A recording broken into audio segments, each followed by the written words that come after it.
Shalom, senang kembali dalam program Deep Talk with Pase, Tadarusan Alkitab. Kita mau melanjutkan tadarusan kita ya. Dan pada episode ini kita akan coba mendalami kembali kitab Nabi Yeskiel.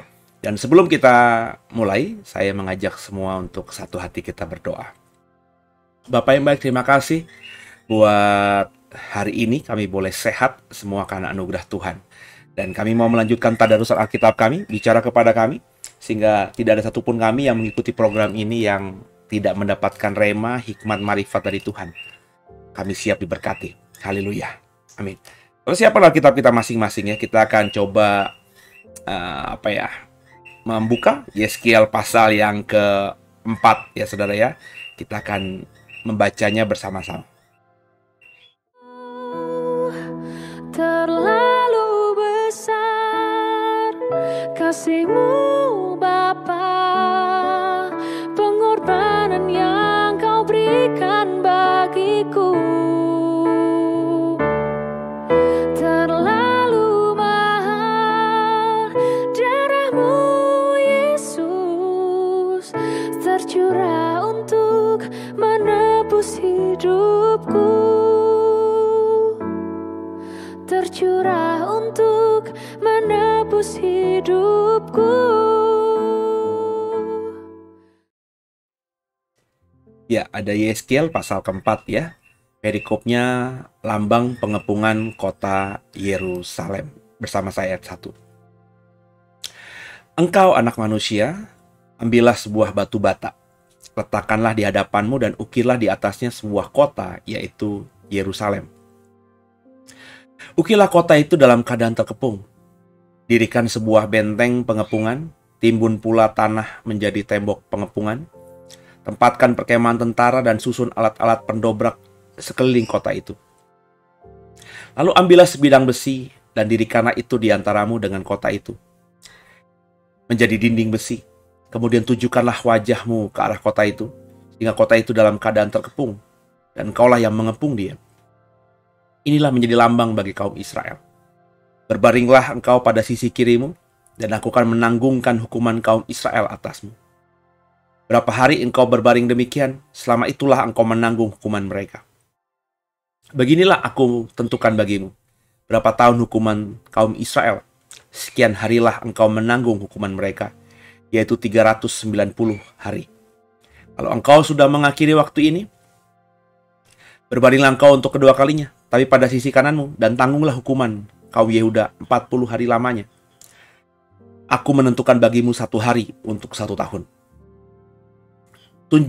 Tujukanlah wajahmu kepada pengepungan Yerusalem dan kepalkan tinjumu kepadanya, dan bernubuatlah melawan kota itu. Lihat, aku akan mengikat engkau dengan tali, sehingga engkau tidak dapat berbalik dari sisi yang satu ke sisi yang lain sampai engkau mengakhiri waktu pengepunganmu itu. Selanjutnya ambillah gandum jelai, kacang merah besar, kacang merah kecil, jawan, dan sekoi, dan taruhlah dalam satu periuk, dan masaklah itu menjadi roti bagimu. Itulah makananmu selama engkau berbaring pada sisimu, yaitu 390 hari. Dan makananmu yang harus kau makan akan ditentukan timbangannya, yakni 20 sikal 1 hari. Makanlah itu pada waktu-waktu tertentu. Air minum pun bagimu akan ditentukan 1/6 hin banyaknya. Minumlah itu pada waktu-waktu tertentu. Makanlah roti itu seperti roti jelai yang bundar, dan engkau akan membakarnya di atas kotoran manusia yang sudah kering di hadapan mereka. Selanjutnya Tuhan berfirman, aku akan membuang orang Israel ke tengah-tengah bangsa-bangsa, dan demikian mereka akan memakan rotinya najis di sana. Maka aku jawab, aduh Tuhan Allah, sesungguhnya aku tidak pernah dinajiskan, dan dari masa mudaku sampai sekarang tidak pernah kumakan bangkai atau sisa mangsa binatang buas. Lagi pula tak pernah masuk ke mulutku daging yang sudah basi. Lalu firman-Nya kepadaku, lihat, kalau begitu aku mengizinkan kau memakai kotoran lembu ganti kotoran manusia, dan bakarlah rotimu di atasnya. Sesudah itu ia berfirman kepadaku, hai anak manusia, sesungguhnya aku akan memusnahkan persediaan makanan di Yerusalem, dan mereka akan memakan roti yang tertentu timbangannya dengan hati yang cemas. Juga mereka akan meminum air dalam ukuran terbatas dengan hati yang gundah gulana. dengan maksud supaya mereka kekurangan makanan dan minuman, dan mereka semuanya menjadi gundah gulana, sehingga mereka hancur di dalam hukumannya. Haleluya. Apa yang kita bisa baca dalam ayat-ayat yang barusan saya membacakan untuk saudara di pasal 4 Yeskiel? Ini bagaimana Tuhan ingin menggambarkan, Tuhan ingin mengekspresikan apa yang akan Dia lakukan lewat sesuatu yang lebih real gitu.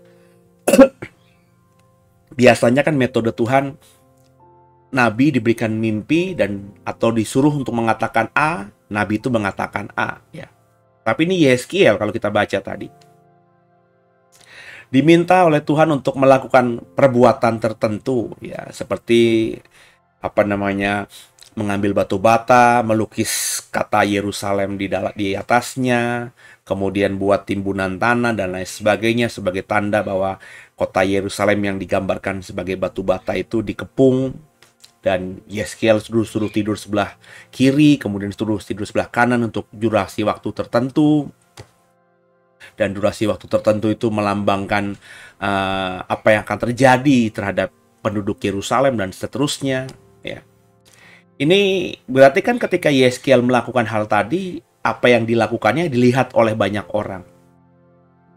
Dan Bapak Ibu ingat ya, saya selalu mengatakan bahwa apa yang dilakukan nabi-nabi perjanjian lama ketika diurapi Tuhan, ketika roh Allah melawatnya, memang ekspresi mereka seperti ekspresi orang-orang yang, maafkan saya ya, kalau dulu kita sebut orang gila, sekarang agak lebih bagus orang dengan gangguan kejiwaan gitu. Jadi mereka memang melakukan hal-hal yang secara kasat mata itu tidak lazim ya. Menari-nari dengan telanjang, terus juga menari-nari dengan sambil menorehkan kulit mereka sehingga darah keluar. Dan apa yang Tuhan perintahkan kepada Yeskiel ini juga merupakan kontekstual supaya Yeskiel itu memang dipercaya sebagai nabinya Tuhan. Selain dalam pasal 1, pasal 2, pasal 3 kemarin kita sudah membahas, Yeskiel suruh mengatakan apa saja yang Tuhan perlihatkan kepadanya. Mau didengar, mau tidak didengar, mau diikuti, mau tidak diikuti, mau dipedulikan atau tidak dipedulikan oleh orang Israel, lakukan saja. Karena Tuhan berkata, mereka itu meskipun bangsa pilihanku, tapi mereka sudah memberontak kepada aku. Lakukan itu konsisten aja. Agar mereka tahu bahwa di antara mereka, di tengah mereka ada nabi. Selain perintah tadi, ada perintah ini di pasal 4 yang kita baca.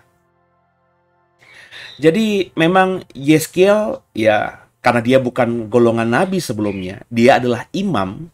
Maka imam itu kan orang yang benar-benar mengkuduskan dirinya. Makan juga harus makanan yang kudus, dalam artian dari daging yang kudus, bukan daging yang najis ya. Perilaku hidup sehari-harinya sebagai imam dan lahir dari keluarga imam, keluarga besarnya imam, tentu sudah terbiasa gitu ya, melakukan ritual-ritual atau melakukan kehidupan sehari-hari lebih tertata dan lebih menjaga kekudusannya dibandingkan orang-orang Israel yang bukan kelompok imam. Sehingga apa yang diperintahkan Tuhan ini ya, Yeskiel sempat tadi ada tanda kutip mendebat gitu ya. Aku nggak pernah sebelumnya loh Tuhan Allah melakukan hal itu. Makan dari hal yang najis, dari bangkai dan lain sebagainya ya.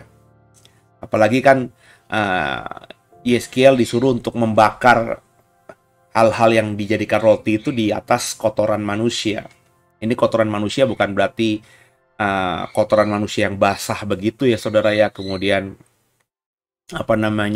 ditaruh begitu, bukan, tapi ya memang kan kotoran manusia, kotoran apapun gitu ya, limbah dari kotoran manusia atau kotoran binatang itu kan bisa dijadikan bahan bakar gitu ya. Hari-hari ini kan juga kita sering melihat gitu ya, ada banyak kotoran misalnya sapi ya, kalau itu peternakan besar menjadi tanda kutip bisa diolah menjadi biodiesel atau apalah begitu namanya yang lebih ramah lingkungan karena bukan dari alam begitu ya. Itu kan bisa dikerjakan gitu ya. Dan zaman dulu itu ya dengan keterbatasan teknologi ya sudah digunakan ya. mungkin menjadi bahan bakar atau dibakar atau apa begitu ya. Tapi tetap itu biasanya dilakukan bukan oleh kelompok yang menjaga hidupnya kudus gitu ya. Tapi Tuhan perintahkan ini ya. Jadi dengan demikian tentu orang-orang yang mengenal Yeskiel akhirnya tahu bahwa ini kan orang yang disebut keluarga imam ya. Imam kan mestinya begini ketika mereka akhirnya melihat yang dilakukan Yeskiel, di mana Yeskiel melakukan sesuatu yang diperintahkan Tuhan, mereka akhirnya bisa semakin percaya bahwa Yeskiel ini sedang dalam pengurapan roh Allah. Dia adalah nabi. Karena sesuatu yang tidak lazim dikerjakan sebelumnya oleh Yeskiel dan mungkin juga oleh masyarakat sekitar, hari itu dikerjakan.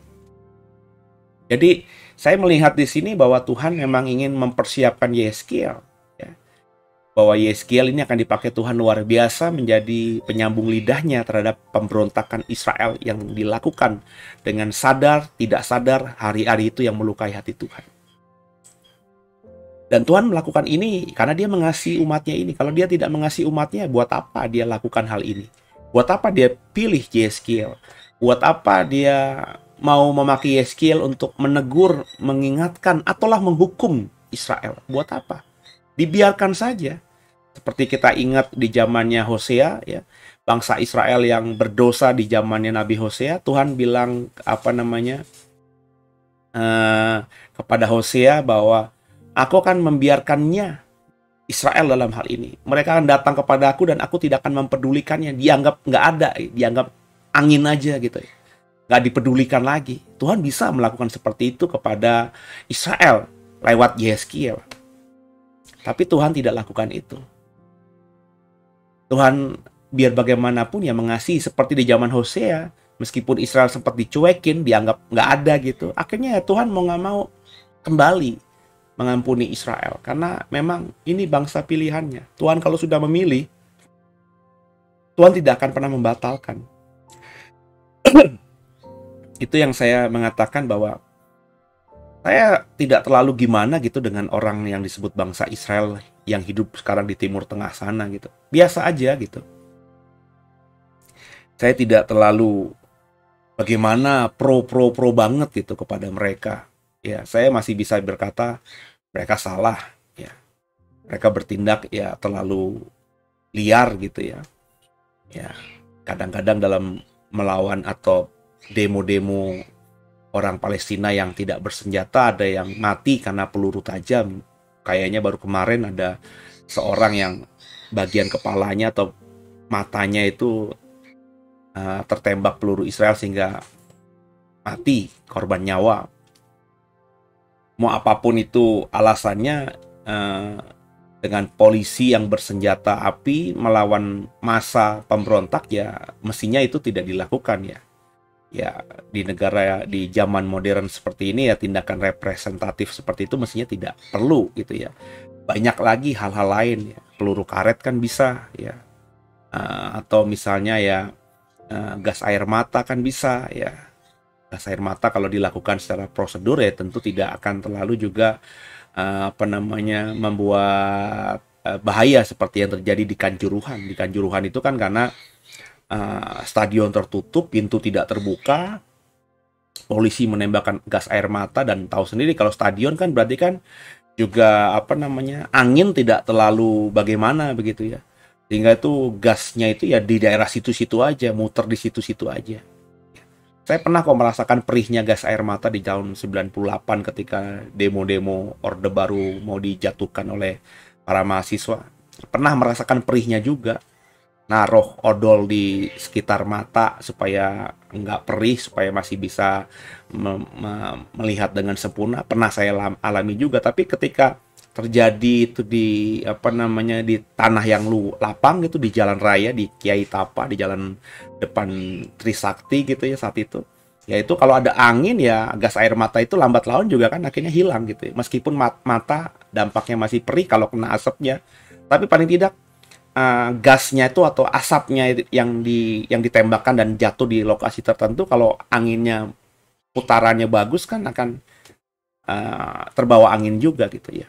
Tapi kalau di Stadion Kanjuruhan kan tidak seperti itu, dan orang sudah berdesak-desakan, pintu ditutup juga, pintu ditutup, desak-desakan, ya oksigen nggak bisa dihirup dengan baik, gas air mata pula, sehingga ratusan orang yang mati di sana. Tapi kalau ditembakkan di udara terbuka kan nggak kenapa-napa mestinya ya, meskipun juga ya kalau tidak perlu ya mesti tidak perlu.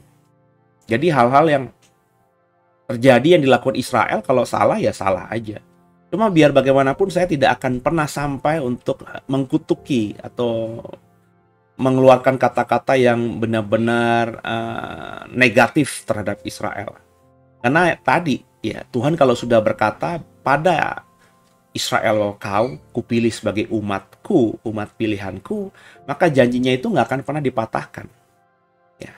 Meskipun Tuhan sekarang ini menjadikan kita sebagai Israel rohani, ya, carang liar yang dicangkokkan dalam pokok anggur yang benar itu, ya. Tetap saja itu tidak membuat akhirnya kita itu menggantikan Israel. Ya, nggak bisa, saudara. Orang Kristen nggak bisa jumawa dan berkata bahwa Israel itu sekarang di mata Tuhan kita, bukan Israel yang ada di Timur Tengah. Nggak begitu.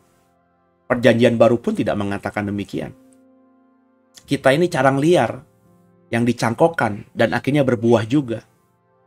Kalau kita terus melekat pada pokok anggur itu, ya kita akan terus menjadi bagian dari anggur, pokok anggur. Bagian dari ikatan perjanjian antara Tuhan dengan Abraham. Ya. Tapi kalau kita tidak berbuah dan tidak mau melekat, ya kita akan dicampakkan begitu. Kalau carang asli yang Israel saja pernah dipatahkan Tuhan, apalagi kita gitu. Jadi saya masih terus menghormati dan mengapresiasi dengan positif Israel. Ya, ada banyak tindakan ekspresi pemerintah mereka yang bagi saya terlalu berlebihan, tapi tidak akan pernah gitu keluar dari mulut saya kutuk atau hal-hal kami mengutuk Israel, nah, seperti yang dilakukan banyak orang yang tidak berpengetahuan. Kalau bagi saya, ya banyak saudara-saudara kita bangsa ini yang gampang banget mengutuki Israel. Mereka tidak ngerti gitu, ya, bahwa Tuhan berjanji kepada Israel secara direct bahwa yang memberkatimu akan kuberkati, yang mengutukmu akan kukutuk. Ya kita boleh, dan saya termasuk orang yang tidak sepakat sepenuhnya terhadap apa yang dilakukan Israel. Ada banyak hal yang dilakukan Israel yang saya tidak sepakat. Tapi sekali lagi dengan kesadaran saya tentang janji Tuhan yang tidak mungkin dibatalkan itu, ya, namanya perjanjian itu nggak mungkin dibatalkan, nggak bisa dibatalkan sepihak. Ya. Perjanjian itu yang mengikat dua pihak. Ya, jadi kalau dibatalkan ya harus dua belah pihak yang membatalkan. Jadi ya nggak akan pernah gitu mengeluarkan kata-kata sia-sia untuk Israel. Nah, ini yang terjadi ya. Di dalam Yeskiel, meskipun Tuhan marah kepada Israel, tapi Tuhan ingin mengingatkan lewat hambanya ini, dengan apa yang akan dilakukan hambanya ini, seperti yang diperintahkannya. Tentu Tuhan berharap orang-orang Israel yang ada di pembuangan di Babel itu paham dan akhirnya segera bertobat bahwa mereka dibuang di Babel itu bukan karena kesalahan raja mereka, bukan karena masalah politik, bukan juga karena kekalahan peperangan, tapi karena memang Tuhan izinkan semua yang disebut tadi, tetek bengek tadi, itu terjadi karena Tuhan memang melihat bahwa kalian harus kuhukum. Sebab kalian memberontak kepadaku. Kalian lupa akan aku. Kalian tidak anggap aku. Aku menghukum supaya goalnya apa? Israel bertobat. Maka dalam kerangka penghukuman yang berharap Israel bertobat inilah Tuhan masih memberikan peringatan-peringatan, guidance. Hamba Tuhan mana, orang siapa yang harus kalian dengar, orang yang seperti apa yang harus kalian jauhi. Tuhan berikan itu semuanya sehingga penghukuman itu ketika Israel bertobat bisa akhirnya segera selesai. Nah, ini juga bisa kita aplikasikan gitu. Kalau kita merasa bahwa kita adalah anak Tuhan, umat pilihan Tuhan, dan Tuhan kalau melihat kita berbuat dosa, Tuhan pasti akan hukum kita. Tapi hukuman Tuhan atas kita tuh bukan hukuman dengan landasan kebencian, bukan hukuman dengan landasan karena marah yang tak berujung. Ya hukuman yang diberikan orang tua kepada anak lah gitu. Yang kalau anak salah ya pasti dihukum. Hukumannya bisa ringan, bisa sedang, bisa besar. Tergantunglah ya latar belakang sang orang tua seperti apa. Tapi tentu orang tua yang dengan kesadaran menghukum anaknya itu tidak akan menghukum tanpa ujung tadi. Pasti akan ada ujungnya. Artinya orang tua menghukum itu karena ingin mendidik anaknya menjadi manusia yang jauh lebih baik lagi ke depannya. Begitu juga Tuhan. Bukankah Bapa lebih daripada Bapa dunia? Ya. Nah, tapi seringnya kita yang dihukum Tuhan itu ya merasa bahwa seolah-olah sudah kiamat saja. Kita yang dihukum Tuhan seolah-olah merasa Tuhan sudah meninggalkan kita secara total saja. Nggak begitu. Yesus saja yang menanggung dosa manusia itu tidak ditinggalkan Bapa selamanya. Hanya beberapa waktu saja ketika Yesus di dunia ini mati menanggung dosa.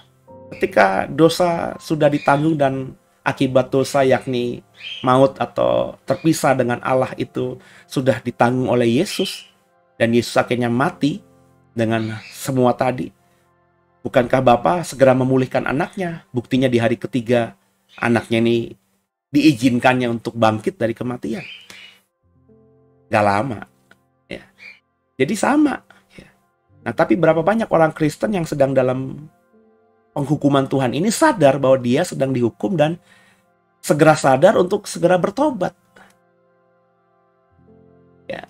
Meskipun mungkin Tuhan munculkan banyak Yeskiel di sekitar kita yang memberikan tanda atau berusaha untuk menjelaskan bahwa yang kita lakukan itu salah.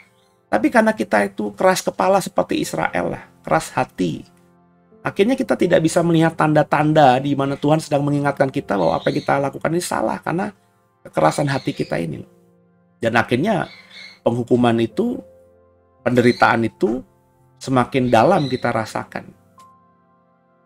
Jadi lewat Yeskiel ini saya ingin mengingatkan semua kembali bahwa Tuhan tuh karyanya dulu di zaman perjanjian lama, di zaman perjanjian baru dan nanti itu ya sama lah.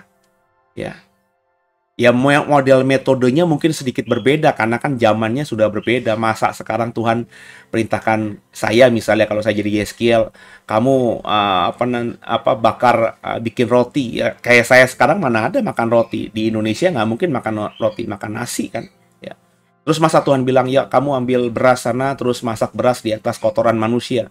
Kayaknya nggak ada di dalam konteks 2022 orang masih menggunakan kotoran manusia atau kotoran binatang untuk bahan bakar yang seperti zaman dulu gitu ya. Ya sudah diolah, kalau sekarang diolah lagi kan menjadi gas, biodiesel dan lain sebagainya ya.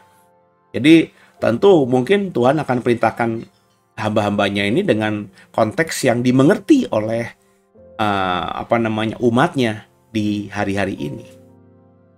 Coba makanya introspeksi diri, jangan kayak Israel. Ya.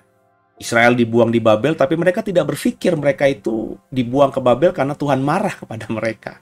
Mereka anggap itu seperti ya kekalahan perang, dampak normal dari negara yang kalah perang, ya dizolimi. Oh mereka mengalami ini karena politik, karena ekonomi. Banyak kita kan seperti itu. Kita miskin kan, oh iya karena emang lagi resesi ekonomi. Oh karena kemarin kan orang tua kita lagi di PHK. Oh kemarin karena kita ada COVID. Kita berpikirnya tuh begitu. Kita nggak berpikir di balik itu semua ada campur tangan Tuhan yang Tuhan izinkan terjadi atas kita. Ya, jadi coba kita belajar menundukkan hati. Andai kata saudara dan saya, kita semua ada dalam program ini sedang mengalami masalah apapun itu, ya, coba bertobat, merenungkan diri lebih lagi, minta maaf kepada Tuhan, dan coba kembali dalam jalannya Tuhan, mulai menata hidup kita ke depan lebih baik lagi, sehingga penghukuman itu bisa selesai atas kita. Karena kalau kita lihat tipikal Tuhan, ketika Israel berbalik kepada Tuhan sambil berseru, maka Tuhan akan segera ampuni. Tuhan segera pulihkan. Itu kunci kalau mau segera dipulihkan oleh Tuhan. Tapi sebelum kita lakukan itu, mestinya kita harus dengan sadar bisa melihat dengan terangnya Tuhan bahwa kita ini memang salah. Dan itu butuh pengakuan diri, ya, kerendahan hati untuk mengakui bahwa kita salah. Pertanyaannya, bisa nggak semua yang ikuti program ini rendah hati dan mengakui saya salah di hadapan Tuhan dan mau memperbaiki dirinya? Kalau mau, maka Tuhan pasti akan pulihkan. Semoga Yeskiel 4 dan apa yang Tuhan taruhkan di hati saya pada episode ini memberkati semuanya. Haleluya.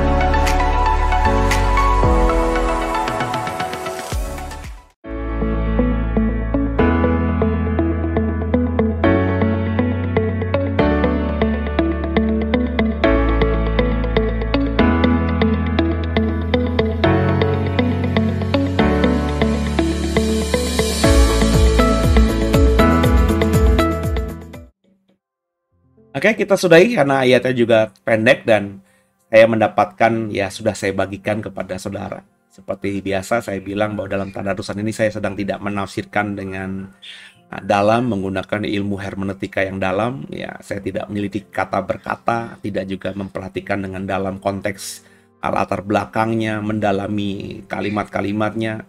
Dalam tadarrusan ini goalnya saya ingin menginspirasi semua bahwa kalau kita memulai membaca Alkitab dengan doa dan membaca Alkitab dengan sungguh, maka sedikit banyak Roh Kudus pasti akan memberikan rema kepada kita.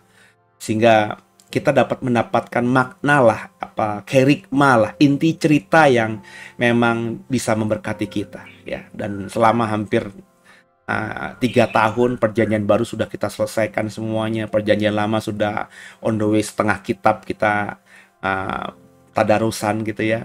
Saya selalu setiap episode mendapatkan sesuatu yang bisa saya bagikan buat saudara dan bisa saya dapatkan untuk bekal saya di sisa hidup ini gitu ya. Semoga saudara mulai mencintai Alkitab dan membaca Alkitab dengan seperti yang sudah saya contohkan begitu ya. Semoga semuanya diberkati. Kalau diberkati jangan lupa di subscribe, di like dan di share program ini, bagikan kepada yang lainnya. Terus dukung dalam doa. Kalau Bapak Ibu tergerak untuk mendukung pelayanan The Way, ada nomor rekening di sini. Nah, nomor rekening ini khusus untuk mendukung pelayanan digital ini, gitu ya. Semoga kedepannya kami The Way bisa melakukan pelayanan digital lebih baik lagi, lebih banyak pengajaran lagi yang diberikan, lebih banyak model-model pengajaran lagi yang diberikan, sehingga siapapun yang mengikuti program ini akan imannya bertumbuh dengan signifikan. Sebelum kita akhiri, kita tundukkan kepala kita berdoa. Makasih Tuhan buat episode ini. Kami belajar banyak bagaimana kami mengerti sekarang ini bahwa ketika Tuhan menghukum umatnya, Tuhan tidak biarkan umatnya tanpa pengetahuan. Dalam konteks Yeskiel, Tuhan masih izinkan Israel melihat contoh lewat Yeskiel. Sehingga Israel yang sedang dihukum, kalau memperhatikan Yeskiel akan paham bagaimana mereka seharusnya merespon penghukuman yang Tuhan izinkan terjadi atas mereka. Dan semoga kami juga mengerti dan kami akhirnya bisa tidak mengulangi kebodohan Israel di kemudian hari. Ampuni salah dosa kami, Yesus Kristus adalah Tuhan Juru Selamat kami yang hidup, dan ke dalam tangan-Mu lah kami serahkan tubuh, jiwa, dan roh kami. Haleluya. Amin. Sampai ketemu di episode berikutnya. Tuhan Yesus memberkati semuanya. God bless you.